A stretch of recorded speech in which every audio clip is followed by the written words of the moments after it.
Hey everybody, Tim here at Rat Daddy Studios, and just a little quick video. Finished up the drag boat, and real happy with the end result. I think I've got these, got all the fuel lines and stuff, everything that I know how to do anyway, with the help of Chuck.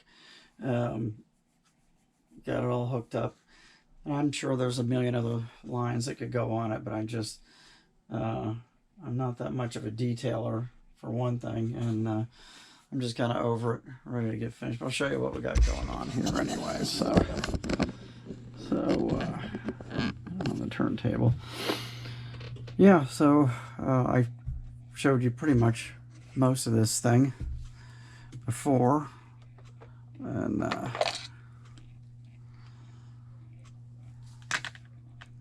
there's it. So let me just go ahead. I'm going to turn off the turntable so we can just kind of direct this to wherever I want it. All right, see that engine compartment there.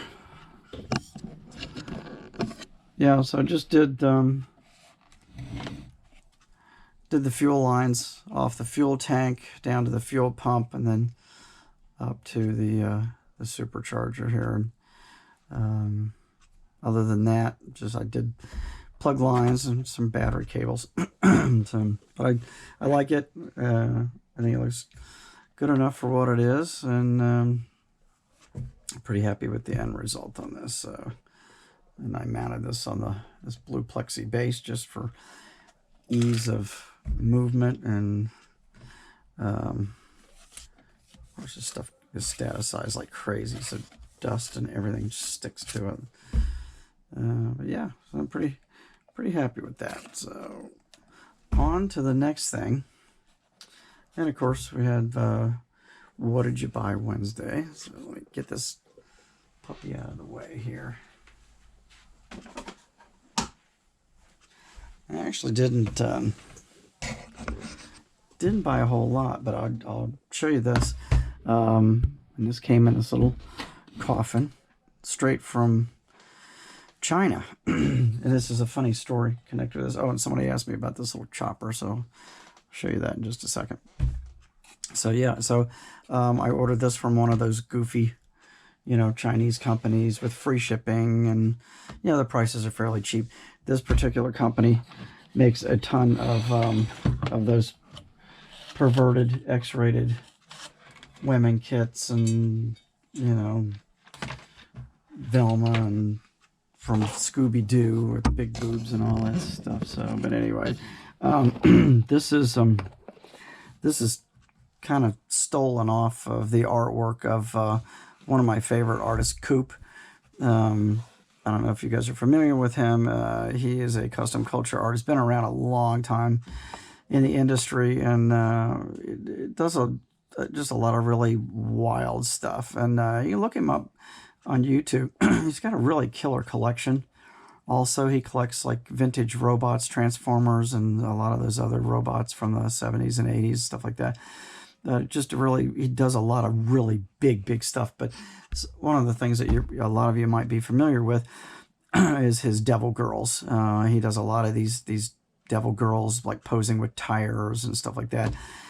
Again, a lot of the stuff is like super X-rated. I've got a bunch of his stickers in my collection, and a lot of it is very X-rated. And then he's got milder versions too, so you can buy them either way.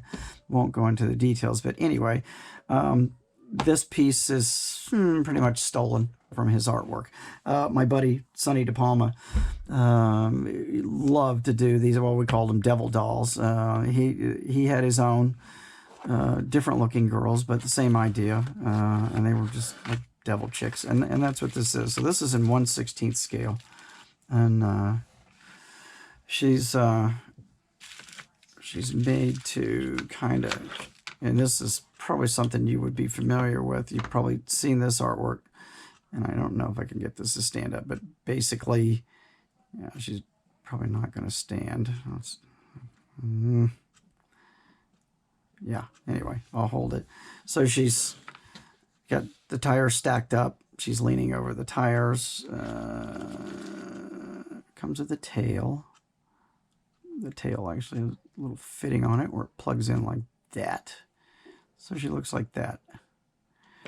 Oh, crap. That thing made it all the way from China, and then I'm going to end up breaking it. And yes, she's fairly detailed. Not super detailed, but detailed enough. So anyway, but I love Coop's artwork. So, and comes with the tires. You know, they actually, I think they have, it looks like they got a Chevy logo on it, but they're very similar to the rims on my Challenger. But yeah, I think they're probably off a Camaro, one of the newer Camaros from the looks of it.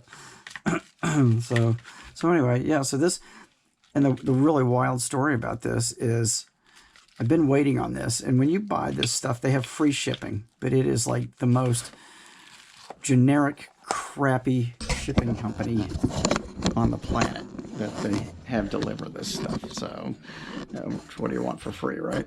So, camera stand crooked. So yeah, and you get notifications, emails, and when it gets close, you start getting notifications on your phone. So, like, they had tried to deliver it Saturday at my office. Of course, I wasn't there. Didn't deliver Sunday, and then last night at 20 minutes till 8, I get a message that your package has been successfully delivered to your office. Of course, the building's empty at night. It's well lit at night, but there's nobody there in any of the offices. And actually, somebody was there last night, but they didn't get the package. This company left it outside the door on the back side of our building, and it's this package. I don't know if you'll be able to see this on my cell phone. It literally looks like a package of drugs.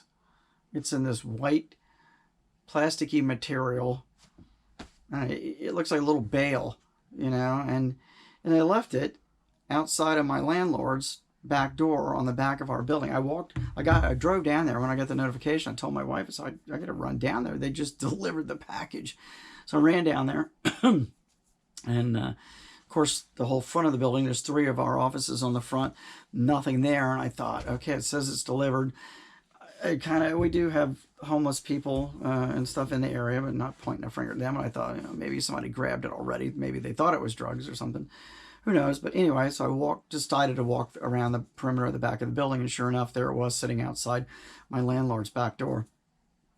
Amazing that they left it there. So if I order anything else from those guys, I won't be having it shipped to my office. I'll have it sent here to the house. That way, if they leave it, it's not going to make any difference. But just crazy stuff. I mean, and it's not the first time I've had wacky deliveries like that. The Plexi that I got to mount the boat on, FedEx delivered that to the hearing aid center at the end of my building. And the guy that works there just didn't bother to come down and say, hey, I've got your package or anything. I had to walk the building and go in all the offices and say, did you get a FedEx package? Oh, yeah, it's here. So it's just nuts. But I've had other things left outside their doors on the weekends. A brand new pair of Vans tennis shoe, men's size 9. Perfect. Fits most everybody, and at least my size. And they got propped up against the door of an empty office a couple of years ago by FedEx. Just unbelievable. And, the offices are all clearly labeled and the suite numbers are labeled. But, yeah, anyway. So, other than that, I think that's it. I showed you the other stuff that I'd gotten the other day, the Hot Wheels and the die-cast and stuff. And, yeah, so that's that. But that's my story, and I'm sticking to it. So, anyway, I am excited. Joe over at 3D Scale Custom Parts has shipped all of my parts that he has done for me for the Cosmic Creep clone, and excited about that. He did some really great work, and I'm just really anxious to see that. And I've got to get a hold of Brian Sodergren and find out when he can ship out the monster and send him some more money and get him taken care of, and get the monster hopefully to put in there. So kind of start eyeballing this thing up because right now I am here. I have body and I have bubble top that will go on the body, so I'm not even scratching the surface. So, but Joe did chassis, or the frame, the entire front end, all my tires, and my entire motor. He put a lot of work and effort into this, and it's truly appreciated. A really talented guy, and I appreciate all the hard work. And Brian too, with the work that he's done on the Monster. He actually did Chuck's entire engine for his. Really came out good. Really came out good. Oh, I did. Let's see. Wait a minute. I did get a couple parts. Hang on. Hold that thought. Wait a minute. Oh, just a second. Let's see. Round them up here real quick. Oh, everything is in tubs. Where are we? Okay. All right. Okay, so I don't know if I showed you guys these or not, but in the inside the grill shell, there was just a bunch of metal spikes, which these came from China. They look like little bullets. I think we kind of determined that they were probably golf shoe spikes. I think you guys threw some input on that. So got those. So those are all set. And then I bought this stuff off of eBay. This just came yesterday. And this is one of the things that were kind of an issue to find. These Chrysler Firepower valve covers. They look a little narrower than I think they should be. I'm not sure. But I'll take a look because I know Joe did a nice job on the valve covers that he did. So I may not go with these. These were on Sonny's build, but that doesn't mean I have to have them on mine.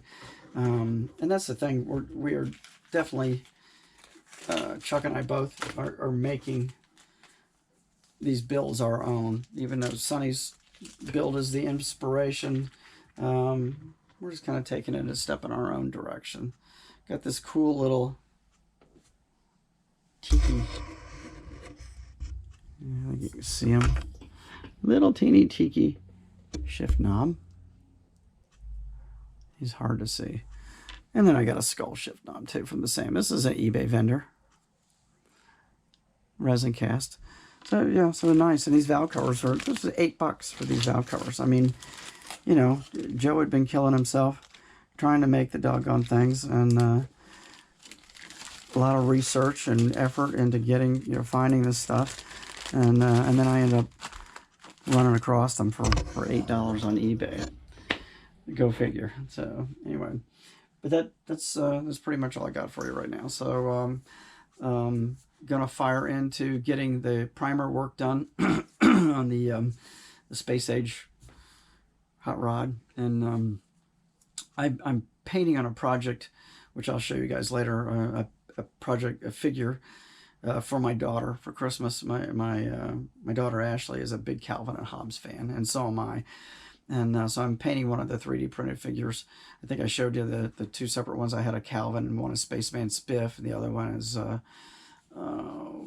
something man. I can't remember. Stupendous Man. Yeah. So, but this one is a figure of Hobbes laying on the floor, and Calvin's laying on top, and they're laughing. Great figures, great 3D print. I absolutely love them, but really hard to paint. Oh my God, this is one of the toughest things I'd have to paint in a while. It's really not easy to paint, but I'll maybe it's down at my office, so maybe I've been working on a little bit here and there as I have a few extra minutes, which I haven't had much of. I'm so busy right now at the office.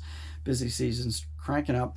All my Northerners are starting to roll back in with their prescriptions, so I'm super busy. And finally finished my last doctor's appointment today. I think I've got a break now until I think the second week of January. So tired of going and having blood taken and going to doctors, but everything's been moving in a positive direction as far as I'm concerned with that. So happy about that. My PSA 0.4, so nothing, a dead issue, no cancer, nothing going on. So very happy about that. Yeah, so okay, so yeah, so I'm working on that, but anxious, and I'm probably gonna try to get this kind of futuristic Lindbergh car thing. I'd like to get that done by the end of the year, so I'm gonna try to get it in primer this week. Get out there and throw some primer on it, and maybe I don't know if I can do it this weekend. I definitely won't be doing it Thanksgiving weekend. Way too much going on, but unless I get up real early and there's good weather. But get that base coat white on there. I'm going to use the Tropical Glitz Snow White on it. I bought a large quantity of that, and get that sprayed on there, and ready for continuing paint work on the interior and stuff as well. So, okay, I'm gonna let you guys go because we're at 15 minutes, getting a little long-winded. So I'll see you again real soon. Have a good Wednesday, and maybe see you again this weekend if I get anything done. All right, take care. Thanks for coming by. I'll see you soon.